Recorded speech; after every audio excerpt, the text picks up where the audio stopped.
Far East Broadcasting Company Philippines, in partnership with Green Hills Christian Fellowship Ortigas, bring you a message from the Word of God. Together, let us know Christ and make Him known. Yung pagiging mapanalangin at merong pananampalataya na marugdog, no, at talagang buhay na buhay ay isang tawag ko virtuous cycle, no. Pag ikaw ay nananalangin, okay, ang iyong pananampalataya ay buhay, no, nabubuhay. At kung buhay ang iyong pananampalataya, lalo kang nananalangin. Okay, kaya nga virtuous cycle, sabi ko, no. Pero yung kabaliktaran po niyon, yung pagkawala ng pagiging pananalangin at saka yung pananampalataya na ang sabi ko nga maligamgam, alright? Parang wala, baliwala lang.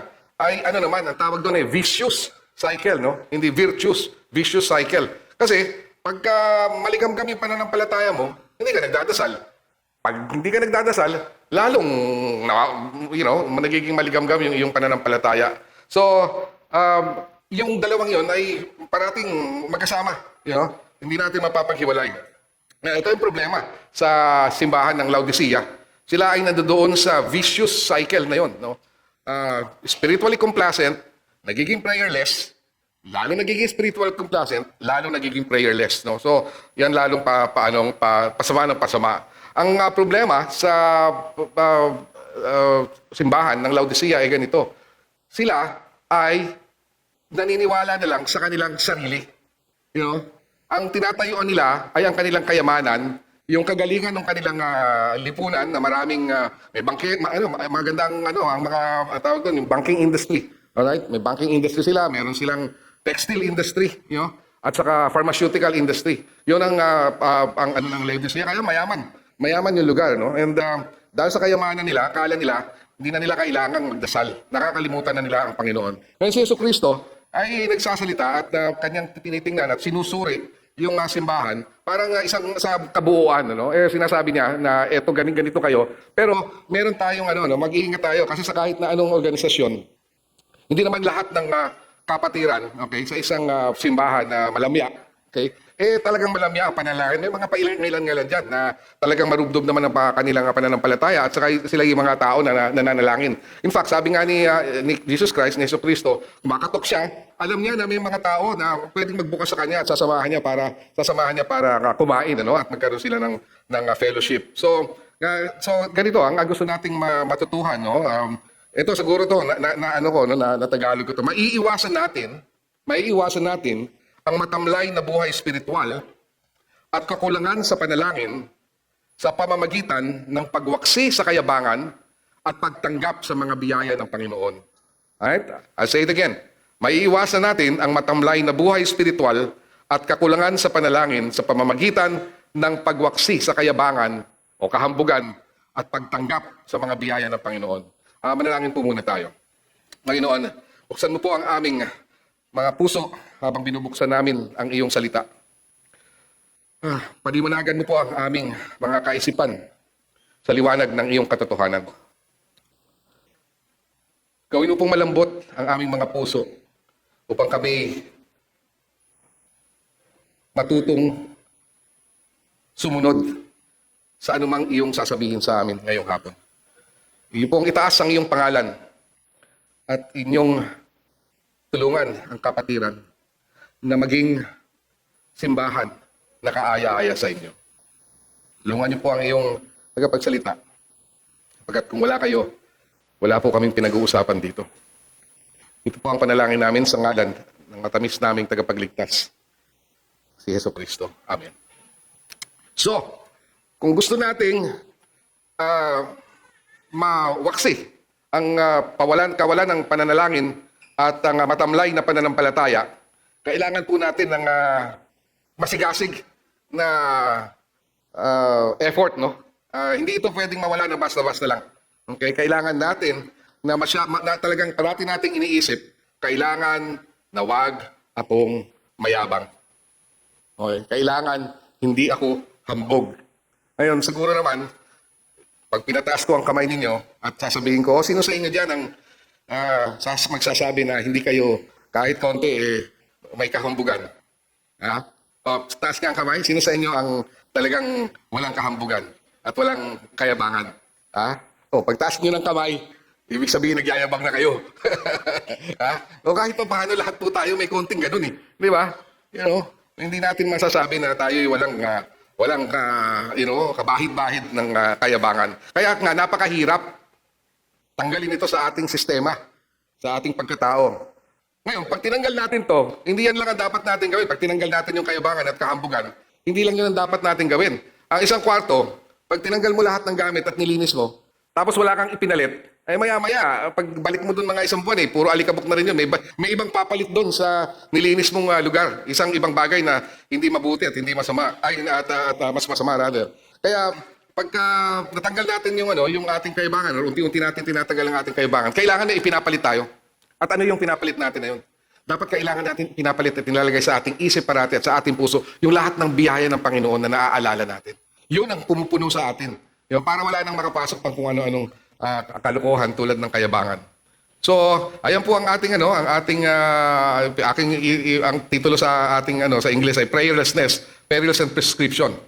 Nakikita natin dito sa ating pag-aaral at pagninilay-nilay sa salita ng Panginoon na kung ano ang mga dangers, no? Somebody help me. Ano nga dangers? Yung Ano? Panganib. Ayun. Napanganalagay ako sa panganib. Panganib. Alright? Ng mga hindi nananalangin, no? So, pag tingnan natin ito sa tatlong parte. Una si Kristo, no? Verses 14 to 16. Siya ang kataas-taasang nanunuri sa atin. Okay? Siya ang nanunuri. Tapos, ang kongregasyon, ang simbahan. At ang mataas na pagtingin ng simbahan ng Laodicea sa kanilang sarili. At pangatlo, yung lunas, no? Ano yung lunas para dyan matanggal natin yung pagiging mayabang na yan? Ano yung cure? Okay? Ang antidote para sa ating, para mawala ang kayabangan. So, si Kristo, ang kongregasyon, o ang lunas, o sabihin na, kagamutan, no? Sinek ko to sa sa Tagalog Dictionary, meron palang word na kagamutan. Okay? So tama yun, pwede. Ang kakulangan sa panalangin. Alright? So, ito ulit ang gusto nating matandaan dito, maiiwasan natin ang matamlay na buhay spiritual at kakulangan sa panalangin sa pamamagitan ng pagwaksi sa kayabangan at pagtanggap sa mga biyaya ng Panginoon. Si Apostle na dyan, ang nagsulat ng Revelation, no? Nasa isla siya ng Patmos, naka-exile siya, matanda na siya noon, no? Nakakita siya ng mga vision, narinig niya ang Panginoon, Jesucristo na nagsasalita, at kanyang nirecord ito sa Revelation, no? At ang nagsasalita, alam natin, si Jesucristo. Paano natin alam na si Jesucristo? Sinabi ni John na nakita niya yung tinatawag natin niyang Son of Man. Ang tawag ni Jesucristo sa sarili niya, Son of Man. Kaya walang kaduda-duda, at least doon sa sinabi ni John, at mapapaniwalaan natin si John, ang nagsasalita ay si Jesucristo. Alright?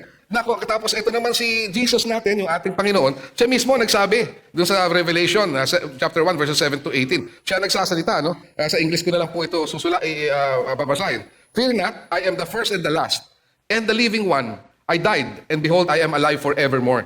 Sino nga ba ang namatay at nabuhay muli at buhay hanggang magpakailanman? So, si Jesucristo talaga ang nagsusulat dito, no? Ang nagsasalita at naririnig ni John. At may mga makikita kayo dito sa ating binasang passage, yung 7 stars, no?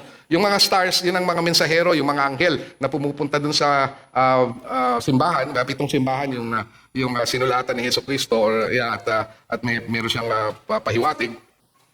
Kanina, sinabi ko dun sa English service, yung 10:30. Kung sino sa inyo ang makaka-enumerate ng 7 simbahan, bibigyan kayo ng premyo. Okay?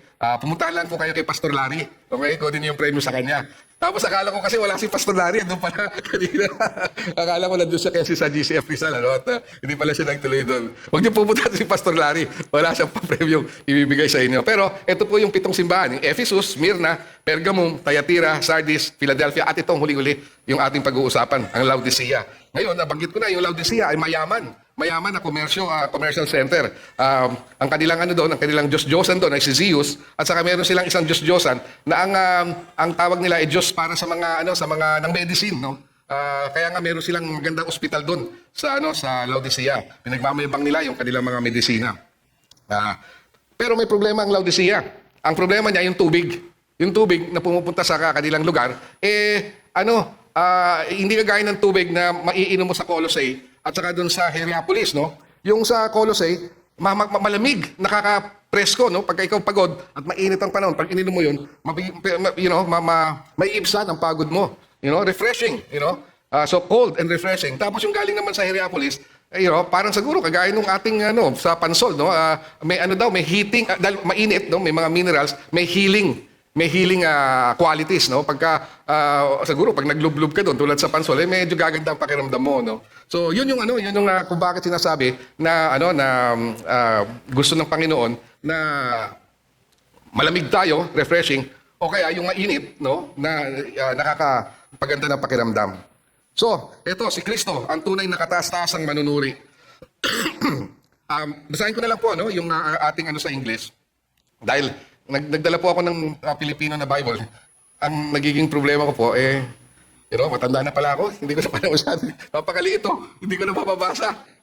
Hindi ko na mababasa. So sa English ko na lang po babasahin dito. And to the angel of the church in Laodicea, write the words of the Amen, the faithful and true witness, the beginning of God's creation. I know your works. You are neither cold nor hot. Would that you were either cold or hot. So because you are lukewarm, and neither hot nor cold, I will spit you out of my mouth. So ano tawag ni Jesucristo sa sarili niya? The Amen. Di ba? Di ba pag tayo nagdadasal, paano natin ano yung dulo na sinasabi natin? Amen. Di ba? So be it. Di ba? Parang sinabi natin, eto na to. Ako'y, kung ano man yung nasabi kong panalangin, talagang iyon ang laman ng aking puso. No? Si Jesucristo, hindi lang yung word na Amen, siya yung Amen. Kung anong bagay ang naipangako ng Panginoon, siya ang fulfillment ng lahat ng promises na yan. Kaya pag sinabi ni Jesucristo, ako yung Amen, wala kang dapat ipangamba tulad nitong nangyari sa akin na nawala yung aking notes. Where did it go? See, I'll show you. Oh, it's gone. Magic. I don't know what happened, but give me a second. Let me see what I should do here. There it goes. Thank you, Lord. So, Jesus is the Amen. Hindi lang yung Amen na nagdadali sa dulo, no? Pag sinabi ni Jesus na ako yung Amen, pag may sinabi ako, totoo. Pag may sinabi akong gagawin ko, gagawin ko. Okay? So ngayon, pagka next time na kayo magdadasal at sasabihin yung Amen, alam niyo na kung ano ibig sabihin, no? Si Jesus Christ, dahil siya yung Amen, ano siya? Sabi dito, faithful and true witness. So yun nga, siya yung nagpatotoo sa lahat ng mga pangako ng Panginoon. At sinabi nga ni Jesucristo, hindi ba? Ano sabi niya, paano niya tinawag yung sarili niya? Sabi niya, I am the way, the truth, and the life. Okay? No one comes to the Father except through me. Madalas sinasabi natin, ang katotohanan ay isang, totoong nangyari. Madalas kong sinasabi, hindi, ang katotohanan ay isang katauhan. Katauhan ni Jesucristo. Siya ang katotohanan. Kasi ang dalas, halimbawa may nangyari, no? May nangyari. Tapos tayo lang nakatingin. Okay? Inobserbahan natin yung pangyayari. Okay? Magkikwento tayo. Ang alam natin, kwento natin, totoo lahat. Di ba? Pero may ibang nakatingin, pag nagkwento, iba yung kwento. Pero totoo rin yung kwento niya.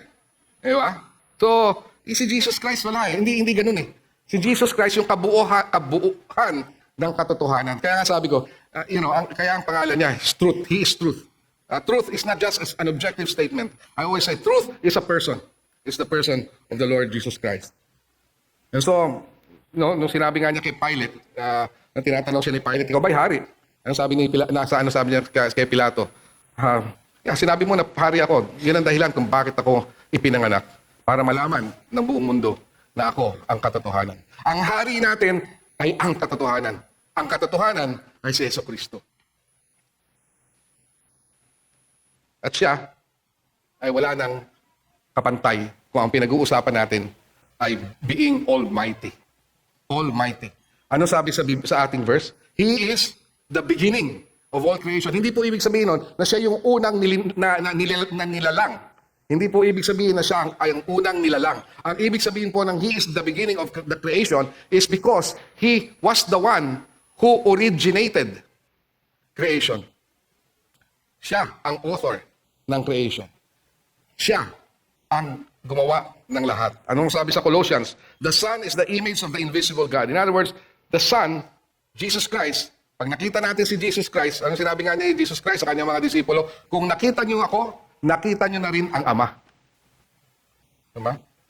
For in Him all things were created, things in heaven and on earth, visible and invisible, whether thrones or powers or rulers. I'm reading from Colossians 1:15 to 17. Whether thrones or powers or rulers or authorities, all things have been created. All things have been created through Him and for Him. He is before all things, and in Him all things hold together. Lahat po na nakikita natin dito, at ito, itong suit kong ito, no? Meron ditong tela. Saan ba nanggaling itong telang ito? O sasabihin natin, ginawa ng sastre yan. Pero saan nanggaling yung tela? Ginawa ng factory. O saan nanggaling yung tawag doon, yung mga sinulid na ginamit? Ginawa doon sa isang textile tapos galing sa halaman. Saan galing anong halaman?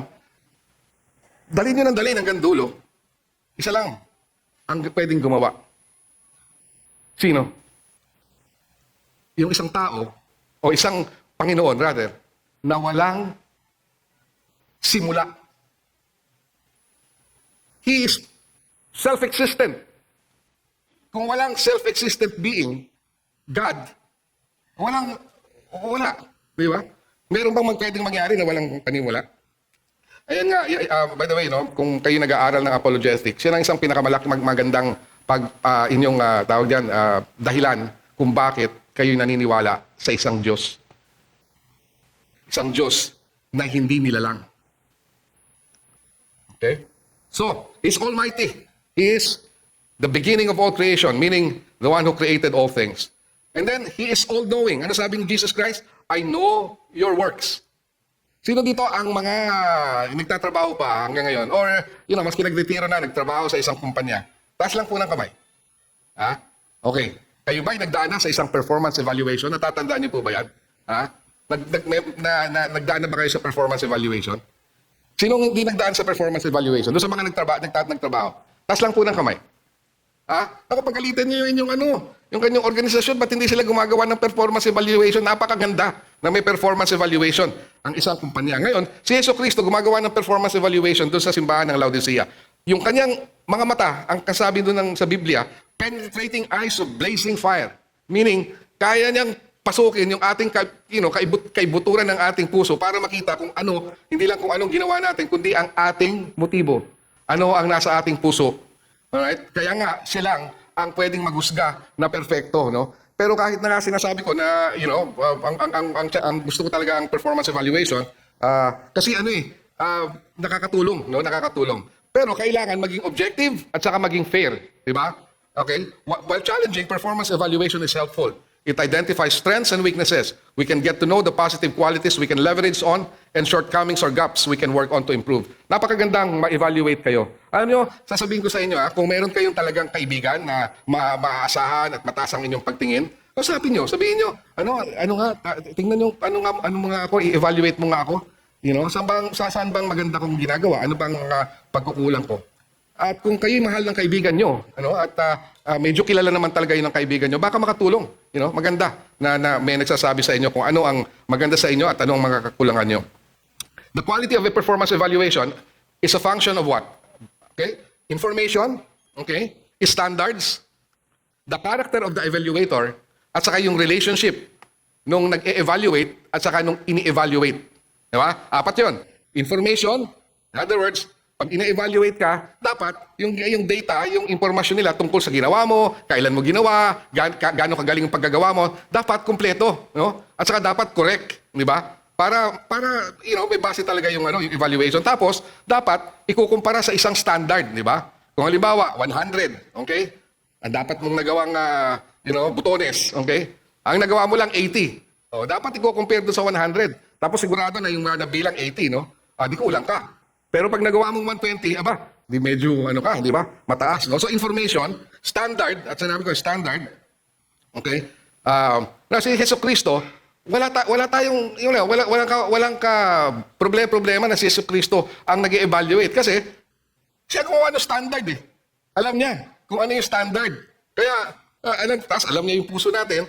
So hindi tayo maagrabyado pagka ina-evaluate tayo ni Jesucristo. Ngayon, yung character of the evaluator, di ba? Ngayon, kung hindi magandang klase yung i-evaluate sa'yo, boss na, ano ba yung tawag ni, I think, ewan ko si Pastor BJ yata yung nagsabi, the boss from hell. Natawa ko na narinig ko yun eh. Pagka ganung klase, ay nako, medyo delikado na yung evaluation na performance mo. No? Pero kung maganda yung character na nag-evaluate sa'yo, kampante ka, di ba? Wala mo na magiging fair. And then finally, yung relationship nung nag-evaluate at saka nung na ini-evaluate. No? Kung maganda ang inyong pagsasamahan, no? Medyo di ba? Hindi ba? Maganda yung magiging experience mo doon sa evaluation. Pag maganda ang pagsasamahan ng ikaw at saka yung boss mo, maganda naman ang siguro experience mo doon. Now, Jesus is the perfect evaluator.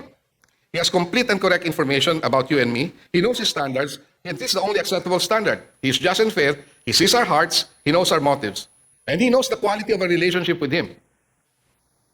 Kung ikaw ay related kay Jesus Christ as a believer, nananampalataya ka sa Kanya, i-evaluate ka niya, okay?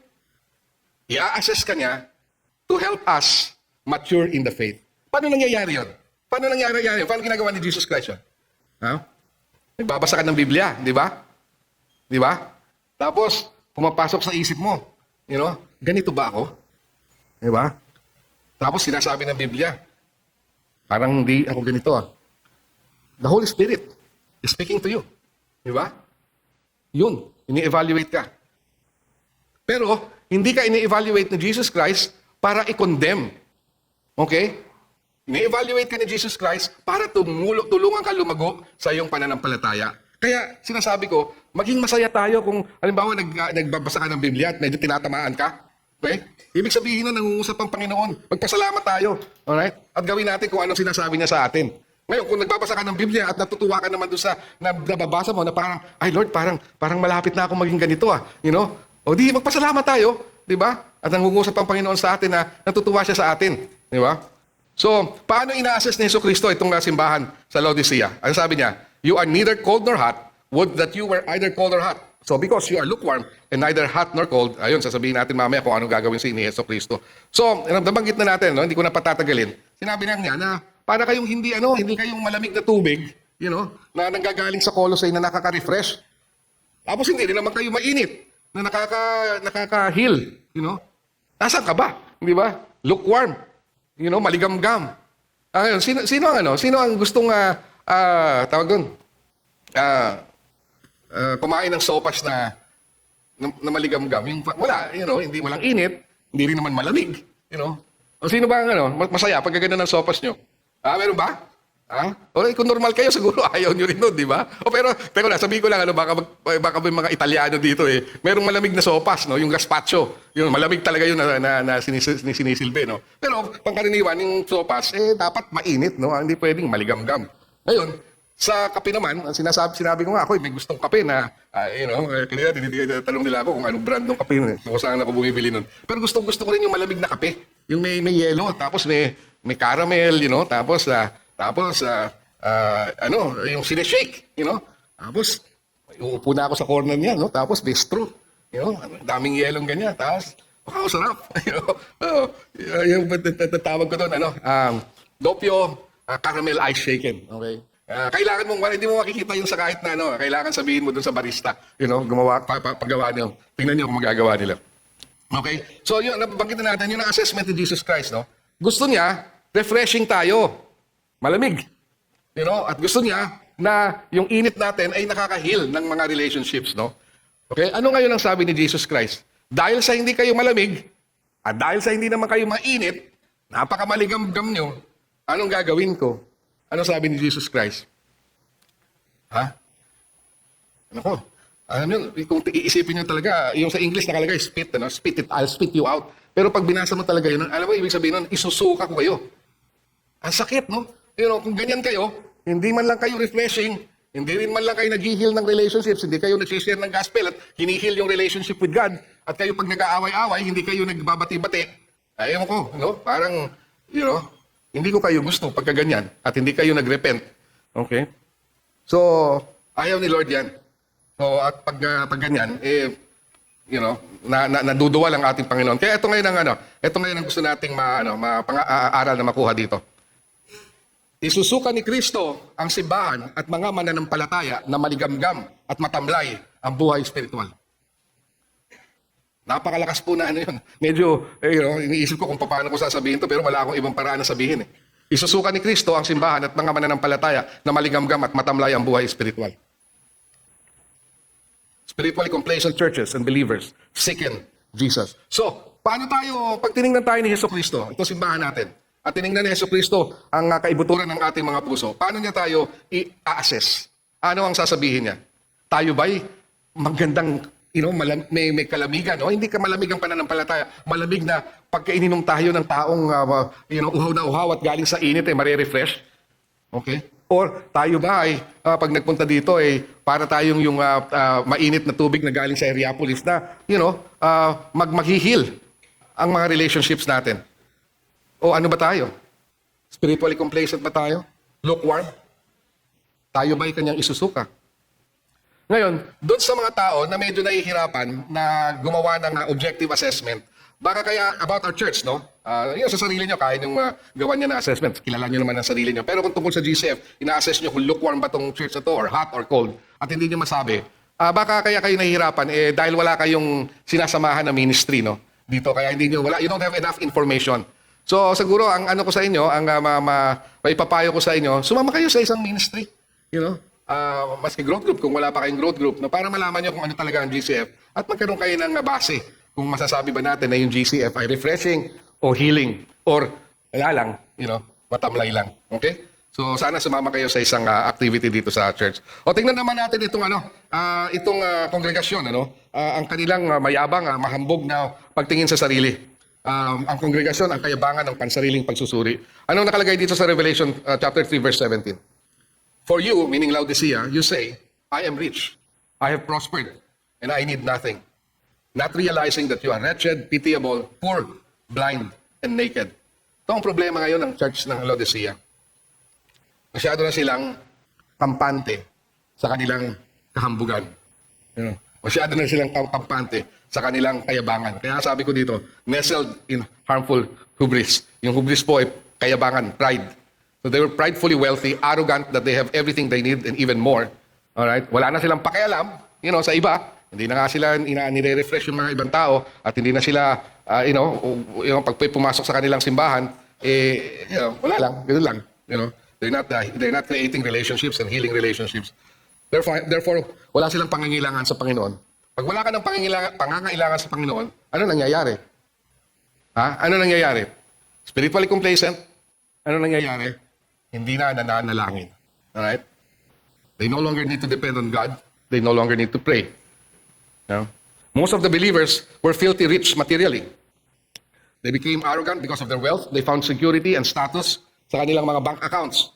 At maganda ang kanilang credit. Alam niyo, may archaeological digs, no? Well, totoo nga pala, may banking industry doon sa kanila. Kasi sa mga nakuha sa ng archaeologist, meron silang mga nakita na bank drafts. Ano kami bank drafts? Parang cheque, no? Parang sinasabi, ito, bayad doon sa, binili ko. No, meron pala noon, no? Tagal na pala nung banking doon sa Laodicea. Okay? Tapos, yun nga, ang gaganda ng kanilang mga kasuotan at yung kanilang mga gamot ay talaga namang bilib na bilib ang mga bayan na nakapaligid sa kanila. Kaya kung ganoon, kung bilib na bilib ang mga bayan na nakapaligid sa kanila, sa kanilang gamot, sa kanilang mga tela, yung mga fabrics, ano mangyayari? Bumibili sa kanila. Di ba? Kaya payaman sila ng payaman. Dumadami ang pera ng mga tao sa Laodicea. Kaya nilang bilhin kahit na mga taong mga popular, mga malalakas, mga may poder, mga kaibigan nila. Di ba? They have power, they have influence. They're proud, they're arrogant.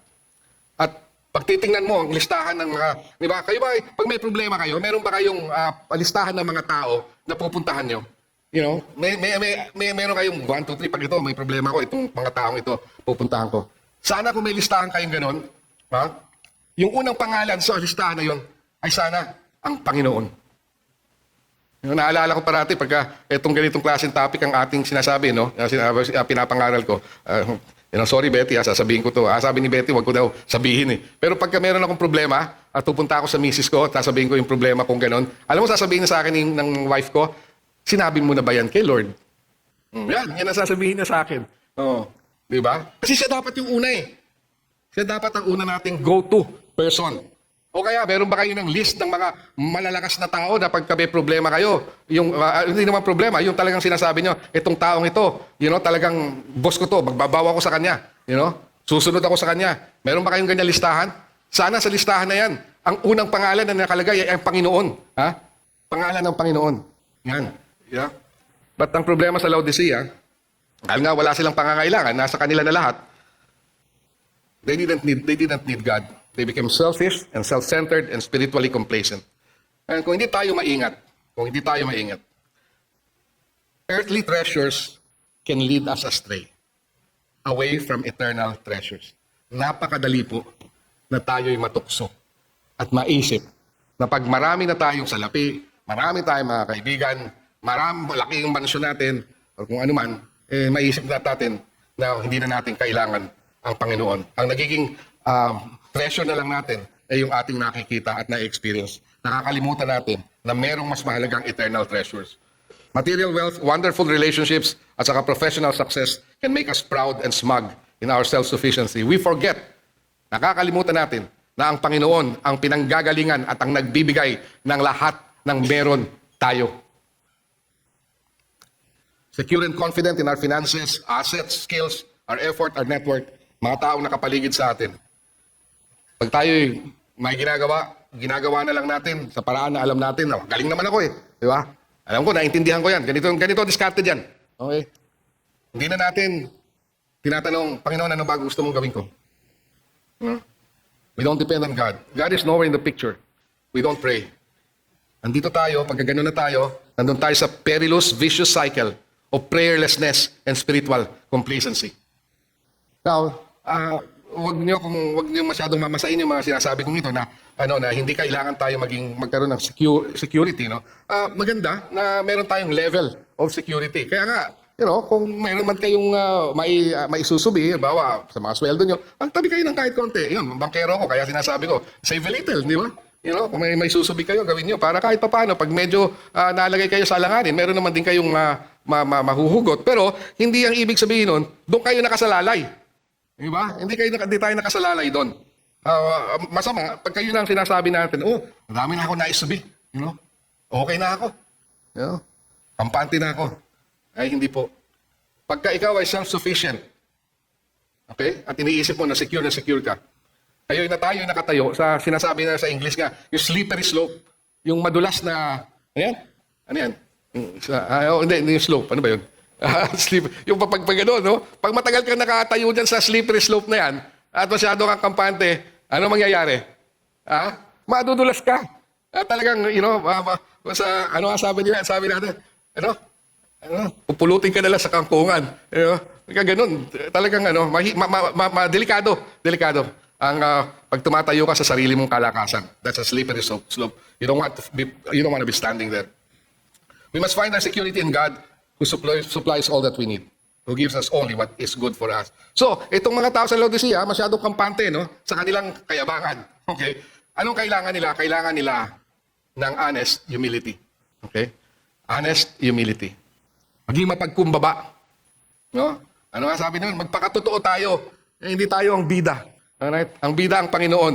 Magpakumbaba tayo. Kailangan nating makita na tayo ay spiritually poor, spiritually blind, spiritually naked. Kaya nga, kaawa-awa tayo, sabi ng Panginoon. Sabi niya sa simbahan sa Laodicea na masyadong mayabang. Okay? At nakakalimutan na ang Panginoon. Kailangan nilang makita ulit na sila ay nangangailangan sa Panginoon.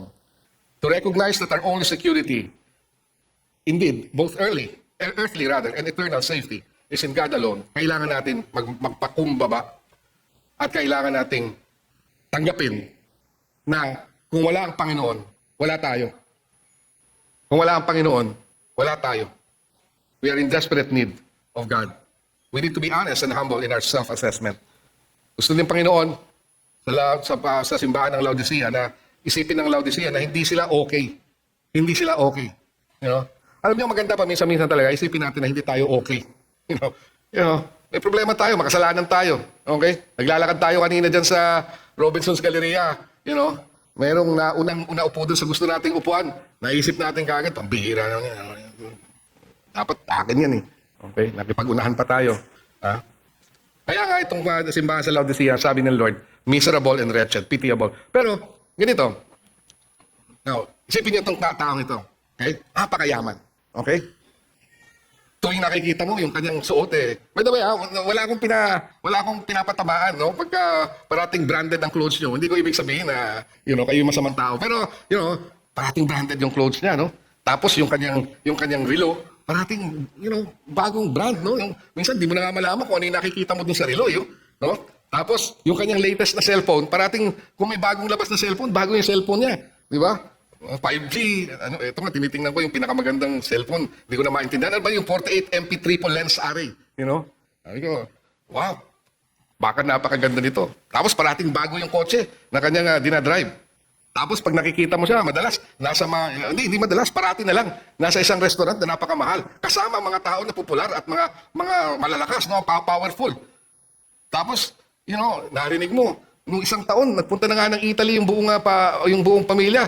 Tapos ngayon, nasa Switzerland naman sila. Hindi na lang nila inisa. Parati na lang nagbabakasyon. Tapos, ano pa? Walang sakit. Very healthy. Tapos, yung kanilang pamilya, buo naman. Napakaganda yung pamilya. Tapos yung reputasyon, maganda naman. Hindi naman siyang masamang tao, no? Maganda reputasyon, no? Maisipin niyo bang miserable yun? Yung taong yun? Pitiable ba yun? Kayo ba'y maaawa dun sa isang tao na gano'n? Malagay ko, hindi, mahirap. No? Pero, kung yung ganong klaseng tao ay alam nyo na wala si Kristo sa buhay niya.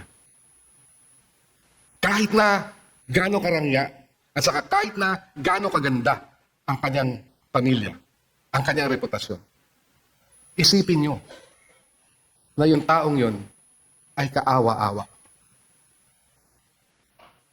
Nagiging miserable yung taong yun pagdating ng araw na kailangan na niyang harapin ang ating Panginoon. Kaya nga ako po, madalas kong sinasabi, na mas magana ako mag-share ng gospel kung ang kausap ko, yung parang lahat ng pangangailangan ay meron siya. Tapos, mabait siya. Maganda ang reputasyon niya. Mas ganado akong mag-share ng gospel sa mga ganong klaseng tao. Kasi, naawa ako. Hindi ba? Nakakaawa naman, di ba? Sipin mo, akala niya, dahil mabait siya, tapos mayaman siya, na-bless ako ng Lord. Na-bless na. Naniniwala naman siya, may God, no? Pero hindi siya naniniwala kay Kristo. Okay? Alam niyo, yun ang mga tao na naiisip ko na kawawa naman pagka hindi nila kilala ang Panginoon. So kayo, hindi ibig sabihin na hindi tayo mag-share sa ng gospel dun sa, yung masamang tao, no, na hindi maganda ang reputasyon. Mag-share tayo ng gospel sa lahat. Sinasabi ko lang na mas naawa ko at na-motivate ako na mag-share ng gospel dun sa mga taong ganun. Okay?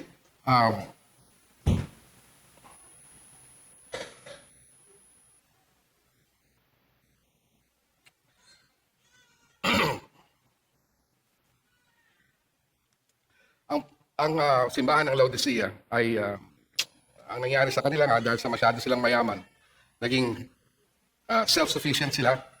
Hindi na sila nagde-depend sa Panginoon. They are in this perilous predicament because of their pride. Pride. Itong desire, no? Itong nasa puso ng tao na nung simula pa doon sa garden, no? Sa Eden, 'di ba? Nandoon na 'di ba? Kaya sila natukso nung Satanas dahil nagustuhan nila na yung tunog na, magiging parang Diyos kayo, pag kinain niyo to. Diba? Yun, gusto nung ating mga unang magulang na maging kagaya ng Diyos, kayabangan. Hanggang ngayon, yun pa rin ang problema. Kung ating susuriin, ang lahat ng kasalanan, ang pinanggagalingan ay kahambugan at kayabangan. Hanapin yun. Kunin nyo hanggang dulo. Ang sagot lang doon kasi gusto ko Di ba? Ganun yun Ayaw lang natin sasabihin pinilit ako ni Hindi. Sa totoo lang, pag may ginawa kayo, aminin na natin, meron kayong sariling motibasyon doon. Pansarili. So ito ngayon ang ating aral na makukuha dito. Self-sufficiency rooted in pride results in prayerlessness and spiritual complacency. Okay, ang kahambugan, ang mahambog na kaisipan na kaya natin mamuhay na wala ang Panginoon, ang dahilan ng matamlay na buhay espiritual at kawalan ng pagnanasang manalangin. Okay? Ang mahambog na kaisipan na kaya nating mamuhay na wala ang Panginoon, ang dahilan ng matamlay na buhay espiritual at kawalan ng pagnanasang manalangin. So, tingnan natin ang ating simbahan. Tingnan natin ang ating sarili. Saan kaya tayo nahulog o mahuhulog na dun sa slippery slope na iniisip natin na dahil materially blessed itong simbahan na to, meron tayong spiritual vitality. Ini-equate natin yung material blessing with spiritual vitality. Hindi po parating ganun yung equation. Kasi kung ganun parating ang equation, kamusta yung paano naman yung mahihirap, no? Na walang-wala, pero ang pananampalataya nila sa Panginoon ay napakalakas. Kakausapin mo pa lang, parang mas marami ka parang walang problema eh. You know? Kasi yung lumalabas na mga kataga sa kanilang bibig ay tungkol sa kabutihan ng Panginoon. Hindi natin kailangan parati sabihin na pagka marangya ang ating buhay, okay tayo, ay maganda ang ating buhay spiritual. Pwedeng mangyari na yung karangyaan na yon ang nagiging dahilan kung bakit nagiging malamya ang ating buhay spiritual. So tingnan na ngayon natin yung pangatlo, no? Ano yung lunas, the cure? Ano yung antidote? Ano ang kasagutan sa kakulangan sa panalangin? Verses 18 to 22. Basahin ko na lang po ito ulit, ano? I counsel you to buy from me gold refined by fire, so that you may be rich, and white garments, so that you may clothe yourself, and the shame of your nakedness may not be seen, and salve to anoint your eyes, so that you may see. Those whom I love, I reprove and discipline, so be zealous and repent. Behold, I stand at the door and knock. If anyone hears my voice and opens the door, I will come into him and eat with him, and he with me. The one who conquers, I will grant him to sit with me on my throne, as I also conquered and sat down with my Father on his throne. He who has an ear, let him hear what the Spirit says to the churches. Napakatabis ng sulat na ito ng Panginoon sa simbahan ng Laodicea. Bakit ko po nasasabi yan? Kasi itong rebuke kay Laodicea, ang pinaka malakas, yung harshest rebuke. At saka walang commendation, ha? Yung mga ibang churches, yung iba sa pitong churches, may mga commendation, no? Pero itong Laodicea, wala. Tapos, napakasakit ng sinabi. Pag tinuloy-tuloy niyan, isusuka ko kayo. Okay? Pero, kahit na ganun kasakit, yung rebuke, ay napakadaming loving instructions na binigay. 5, no? Masitignan natin yung 5 dito. Kaya nga sasabi ko, matamis na sulat, kahit na masakit yung rebuke. The criticism of the church by Jesus was a redemptive rebuke, not woeful wrath. Nung nirebuke ni Jesus yung church ng Laodicea, hindi upang talagang magtuloy-tuloy sila at isuka na lang sila. Ang gusto ng Panginoon na mangyari ay magsisi sila at kanyang ililigtas ang simbahan. The corrective action was loving discipline, not lasting damnation. Jesus is gracious in our failures. Jesus is gracious in our failures. So Jesus reminded the church of Laodicea ng 5 blessings na nasa kanila na actually. Ano itong mga blessings na to? Itong mga blessings na to ay pag kanilang talagang kinuha nila at inari na nila na talagang kanila, mawawala yung kanilang maligamgam na buhay spiritual at yung kanilang pagkawala ng pananalangin. Ano itong mga to? Binigyan ng counsel ni Jesus Christ itong mga members ng church ng Laodicea. Sabi niya gano'n, bilhin nyo yung ginto ko na walang impurity. Purong ginto, bilhin nyo. Okay? Bilhin nyo itong binibigay ko sa inyong pananamit, itong righteousness. Alright? Bilhin nyo itong binibigay ko para sa inyong mata, para makakita kayo ng matuwid. Now, obviously, yung mga pinibigay ng Panginoon na yun, hindi pwedeng bilhin. Di ba? Hindi mo naman mababayaran yun eh.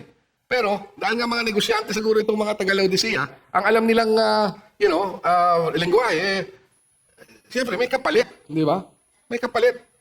Para makuha mo yung ginto na totoo, na walang kabahid-bahid, at kung talaga yun ang gusto mong kayamanan, dapat, iwaksin mo na muna yung kayamanan mo na pinagmamayabang mo. Di ba? Yun yung exchange. It's a trade. Hindi naman talaga binili, pero may exchange. So, kung gusto mo na pag tinignan ka ni Kristo, hindi ka niya makikita at yung kaitiman ng budhi mo, at instead ang makikita niya yung righteousness ng kanyang white garments, kailangan mong kalimutan na yung napakamahal mong tela na pinanggalandakan mo na galing sa yung textile industry. Sabi nila meron daw napakagandang wool, the black. Ganda daw na gawa ng kanilang textile industry. Talagang pagkasuot-suot mo, para kang hari siguro doon. Pero, dapat ipagpalit mo yun. Iwanan mo yun at kunin mo yung damit na ibinibigay ni Hesus Kristo para pag tinignan ka niya, hindi niya makikita na kayo hubot-hubad. Na makasalanan. Instead, ang makikita niya, yung damit na binigay niya sa inyo. At yun nga, talagang gusto nyo makakita ng spiritual truths. Kunin nyo yung ibinibigay na eye ointment ni Jesus Christ para mabumukas ang spiritual eyes natin. Etong palit na to. Sinong mga Bisaya dito? Maalala ko bigla. Di ba? Pag bibili ka, di ba? Magpalit, di ba? Di ba yun ang word? Tama ba yun? Palit? Magpalit? Tama, yun. Magpalit, no? Exchange, di ba? Itong exchange na to, itong trade na to, it devalues and diminishes the earthly treasure that made the church proud, self-sufficient, spiritually complacent, and prayerless. Pinapakita nitong palit na ito kung ano ang pinakamahalaga. Una, yung eternal heavenly treasure na hindi mabubulok, hindi mapapanis, hindi kukupas. Pangalawa, pinapakita ng trade na to na ang mas importante ay yung righteousness ni Jesus Christ na gusto ng Panginoon. At pangatlo, at sinabi na nga natin, ang napakahalaga ay ang pangangailangan natin na makita kung ano ang spiritual na katotohanan at spiritual na pagkain. Ngayon, siguro sa parteng ito, gusto ko lang masiguro na wala ditong nakikinig na hindi pa nananampalataya kay Hesus Kristo. Kung hindi niyo pa naririnig yung Ebanghelyo at naniniwala doon sa Ebanghelyo na magliligtas sa ating sa kasalanan, sana itong hapon na ito, sana pagsisihan na lang niyo ang inyong mga kasalanan. Sabihin niyo sa Panginoon na kayo'y makasalanan at wala kayong magagawa para pagbayaran ang inyong kasalanan. Ipaubayan ninyo ang inyong kapatawaran sa ginawa ni Hesus Kristo sa krus. Na namatay sa krus para pagbayaran ang kasalanan nating lahat. At ibigay nyo na yung buhay ninyo sa Kanya. Kung gano'n ang gagawin ninyo, yung palit, ginagawa nyo na. Ibinibigay nyo na kay Hesus Kristo lahat ng sinasabi niyong inyo at ibinibigay nyo na sa Kanya kasama yung buong buhay ninyo. Sana magawa ng ninyo ngayong hapon yan kung hindi nyo pa nagagawa. Alright? And then, you have to appreciate God's discipline. To be reproved, reprimanded, rebuked, sting our egos. Okay? Sino dito magsasabi na pag kayo napagsabihan ng inyong boss, na hindi nasasaktan kahit konti yung inyong feelings? Di ba? Kahit paano, pagka ikaw ay napagalitan, may tama yun, may dating, Discipline can be painful and unpleasant. But correction and discipline that is motivated by love, properly applied by the right authority. Loving discipline. Diba? Sabi ng Lord, the Lord disciplines those whom He loves. Diba? Then properly applied by authority and humbly received and appreciated by the offender will result in what? Repentance and positive character transformation. Huwag tayong magtatampo sa Panginoon kung tayo kanyang dinidisiplina. Sa totoo nga lang, magpasalamat tayo. Hindi na tayo nakakalimutan. Kung pinabayaan ka na lang ng Lord yan sa kasalanan mo, tuloy-tuloy ka na. Di ba? Dahil sa mahal ka ng Panginoon, hindi ka niya pababayaan. Kakalabitin ka niya. Yeah. The spiritually complacent and prayerless who appreciates discipline will find renewed vigor and zeal in their faith. Okay, so appreciate God's discipline. Then accept Jesus' offer of intimate fellowship. Ito yung stand by the door and I stand behind the door. Alam nyo, nakwento ko na naman sa lahat dun sa kwento ko rin sa inyo. Itong ginamit ng Panginoon para ako'y maligtas Nung pinabasa ko tong Revelation, hindi naman pala evangelistic message yun, no? Yung, ang context pala yun, kumakatok na nga sa simbahan, hindi naman kasi ginagamit ito ng mga evangelistic, kumakatok siya sa puso mo. Hindi naman pala yun ang context nitong passage na to, no? Pero, ginamit ito ng Panginoon para ako maligtas. Kaya nga, tuwing may nakikita, hindi ko na sasabihin kung anong ministry yun. Mahal na mahal ko yung ministry yun dahil doon sa kanila nga ako na-save. Pag may nakikita akong kasamahan doon sa ministry na yun, nakakwento ko minsan itong ginamit nilang passage na to. Sabi ko, wala pala kayong sa context, no? Oo, hindi pala evangelistic. Pero, nagpapasalamat pa rin ako na naligtas ako dahil dito. Behold, I stand, the door and knock. Whoever opens the door, I will sit with him and eat with him. Friends, noong mga panahon na yon, pagka merong sumama sa inyong, pumasok sa inyong bahay at kumain kasama nyo, dalawa ang ibig sabihin nun. Kung kayo'y nagkagalit, ibig sabihin, nagre-reconcile na kayo. Kung hindi naman kayo nagkagalit, ibig sabihin nun, talagang nagkakaroon kayo ng magandang fellowship, intimate fellowship. So, napakaganda nitong pinapakita ng Panginoon. Kung kayo spiritually complacent, kung kayo prayerless, tapos sinabihan tayo ng Lord, sinabihan kayo ng Lord, Ed, punta ako sa bahay mo mamaya. Kain ako dyan.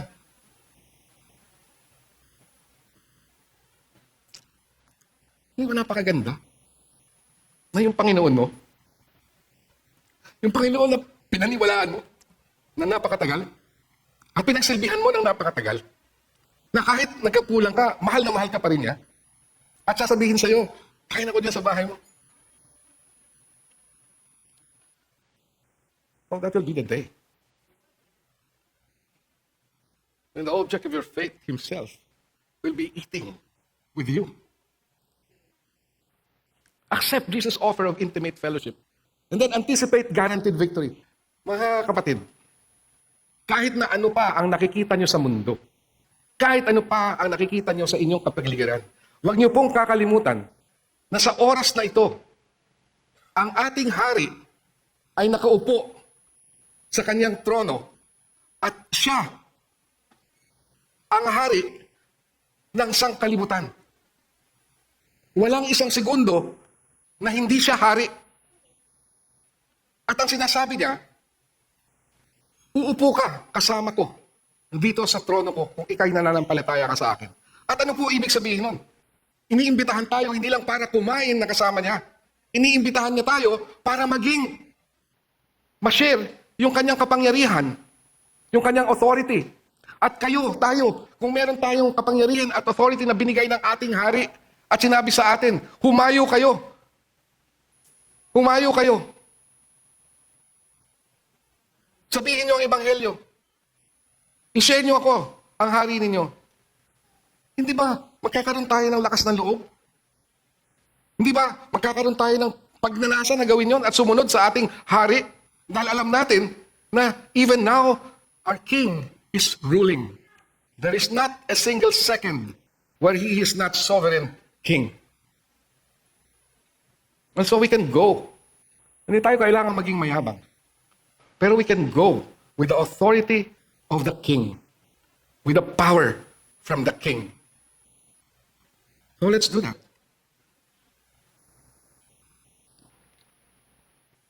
We will share His kingdom. We are sharing His kingdom. Romans 8, 16 to 17, part of it says, it confirms that as children of God, believers are joint heirs with Christ. Provided they share in His sufferings, so they can share in His glory. Hindi po madali na sumunod sa Panginoon. Ang mundo ay hindi kaibigan ng mga nanampalataya. We are in this world, but we are not of this world. But the King says, go. Go. Make disciples of all nations. Behold, I am with you until the end of the age. Every authority has been given unto Him. And we have it. So, anticipate that guaranteed victory. We are already seated with the King. It's the thing that we say, already, but not yet. Okay? Already, but not yet. Ang sabi sa Ephesians, we have been seated with Christ in the heavenlies. Past tense po yun eh. Pero hindi pa kumpleto. Pero nandun na tayo. And then, lastly, act on what the Spirit says. Ito po ang napakagandang blessing na binigay ng Panginoon sa mga nananampalataya. Nasa atin ang Diyos na Espiritu. Kaya pag naririnig natin ang salita ng Diyos, hindi po yan pumapasok dito at lumalabas. Kung ang Espiritu Santo ay nasa atin, siguro naman magpapatotoo kayo na merong nangungusap. Meron kayong nararamdaman. Meron kayong naintindihan. Meron sa puso nyo na naaantig.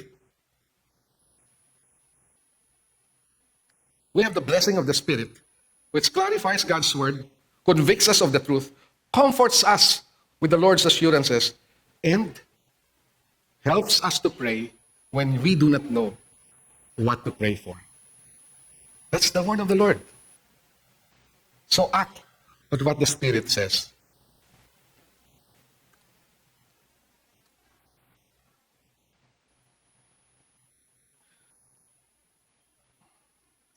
So let me close with some final thoughts here.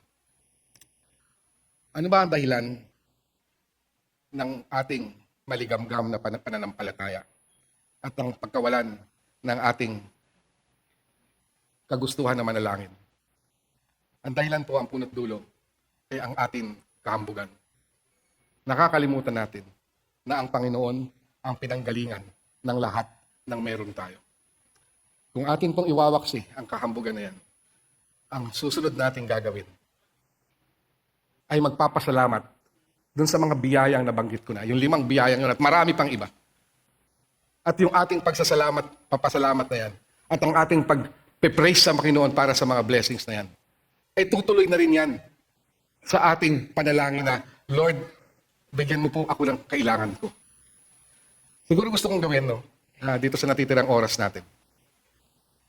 Diyan sa inyong mga upuan. At kung gusto nyo makipag-usap, mag-share, at magsabay ng panalangin sa iyong katabi. Mag-praise tayo sa Panginoon. Magpasalamat tayo sa mga biyayang binigay niya sa atin. At then at the end of that prayer, humingi kayo ng kahit na isa na bagay na talagang hinihingi niyo sa Panginoon, na alam niyo naman ay hindi masama. Alam niyo naman ang kailangan natin, kailangan ninyo. You've just heard a message from the Word with Green Hills Christian Fellowship Ortigas in partnership with Far East Broadcasting Company Philippines. We hope you can join us next week. God bless you.